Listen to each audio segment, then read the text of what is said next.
Bismillahirrahmanirrahim. Assalamualaikum warahmatullahi wabarakatuh.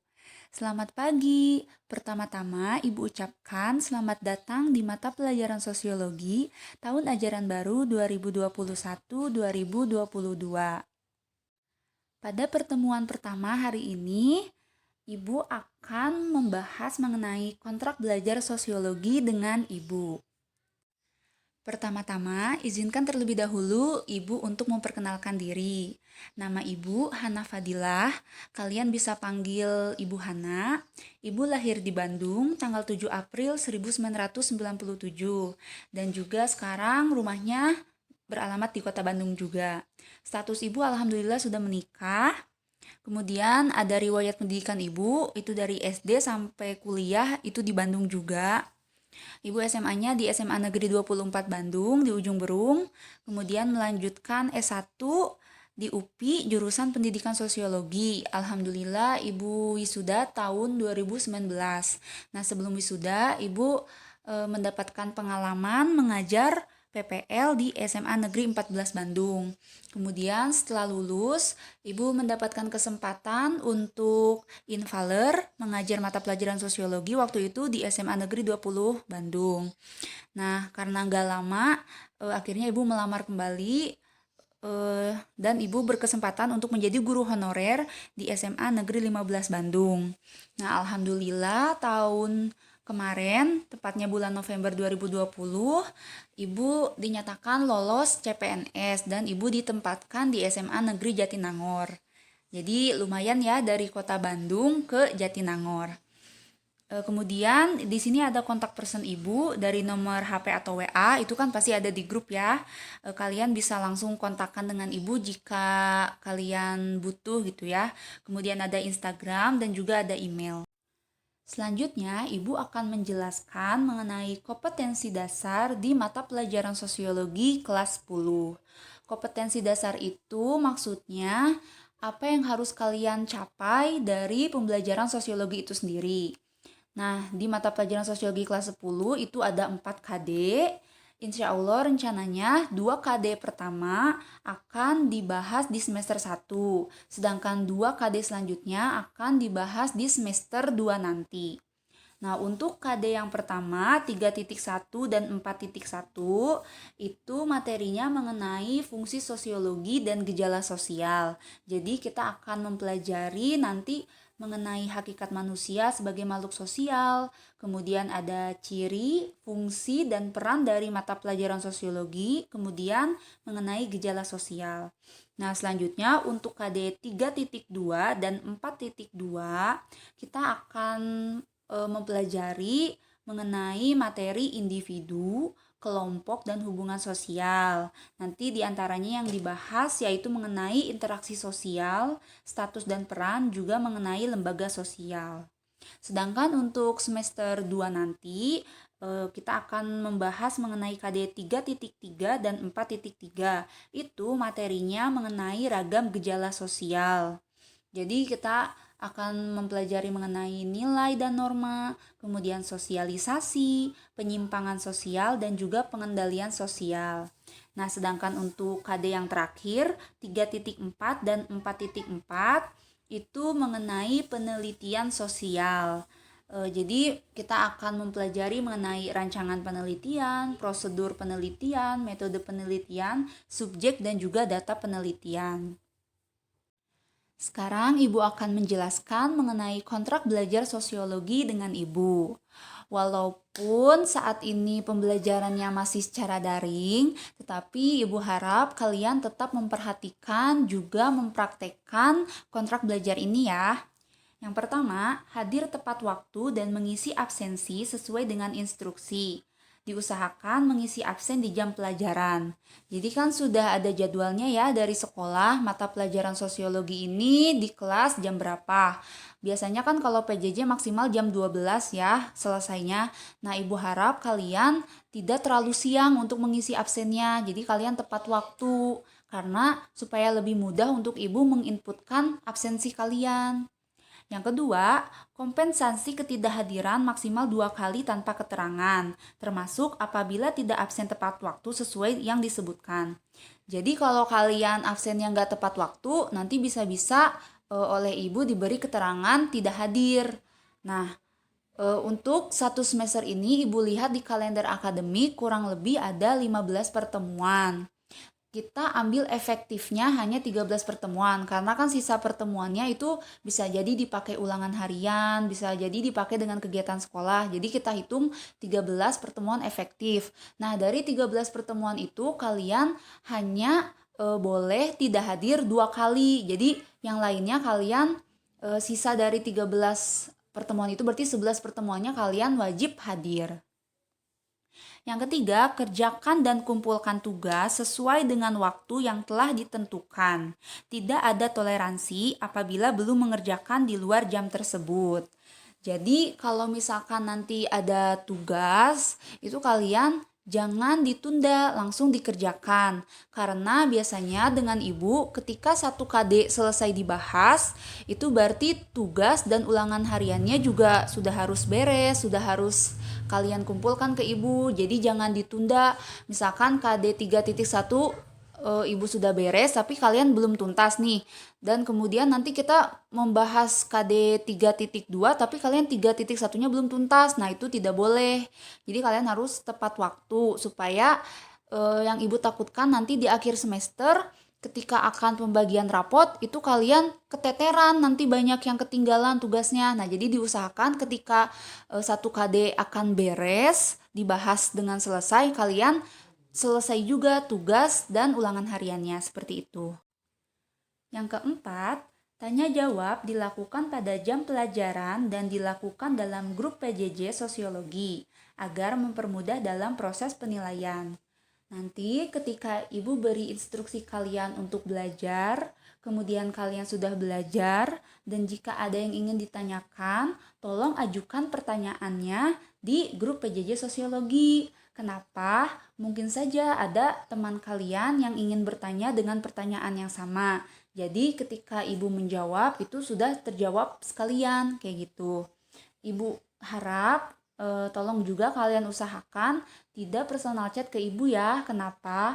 Karena takutnya nanti apa yang kalian tanyakan itu tidak terjawab karena bisa jadi chatnya itu kelelep di ibu. Karena biasanya kalau lagi PJJ itu WA ibu tuh jadi rame gitu. Takutnya PC kalian malah jadi kelelep dan tidak terjawab. Kemudian yang kelima, setiap selesai membahas satu KD akan dilaksanakan evaluasi. Bila hasil evaluasi belum mencapai KKM, maka akan dilaksanakan remedial. Tetapi kalian harus punya target ya. Setiap kalian akan melaksanakan evaluasi atau ulangan harian, itu kalian targetnya harus di atas KKM.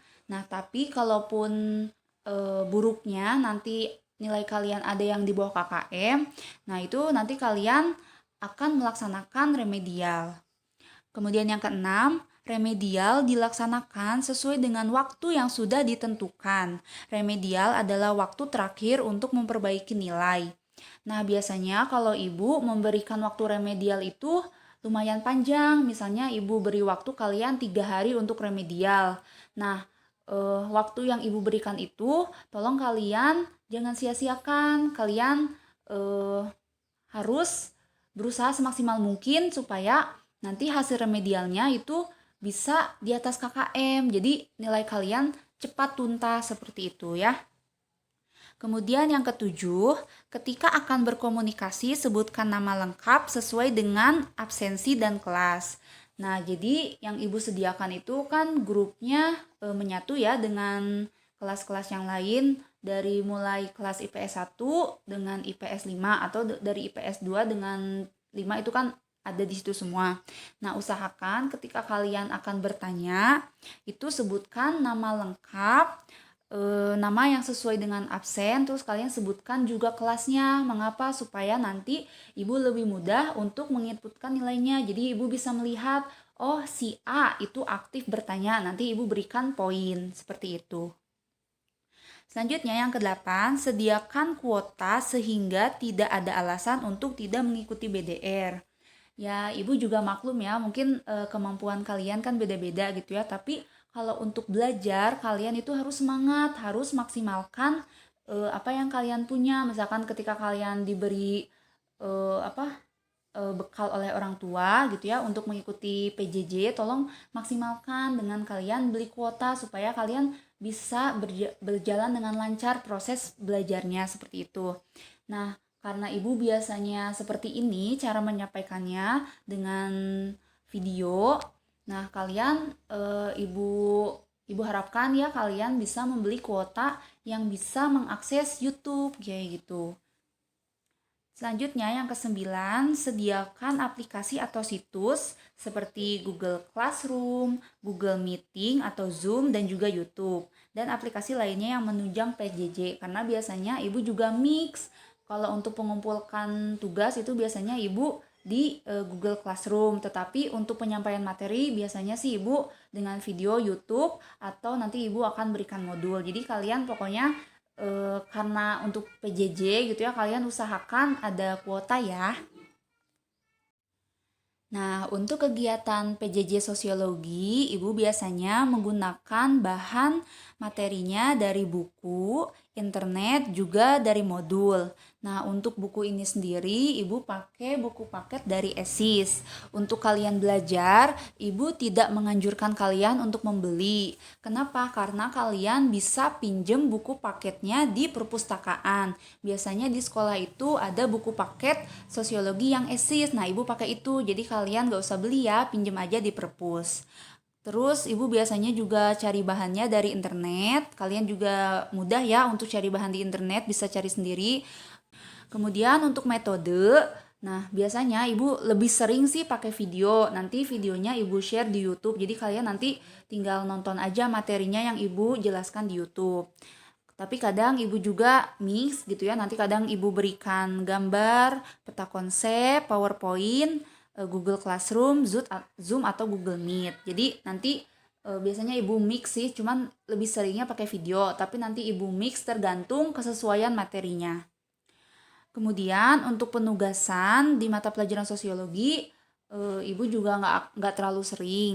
Tetapi tugas itu tetap ada karena kan untuk memenuhi nilai tadi yang kompetensi dasar dari aspek keterampilan. Jadi tugas itu ada, cuman insya Allah nanti ibu usahakan ibu tidak akan terlalu banyak untuk memberikan tugas.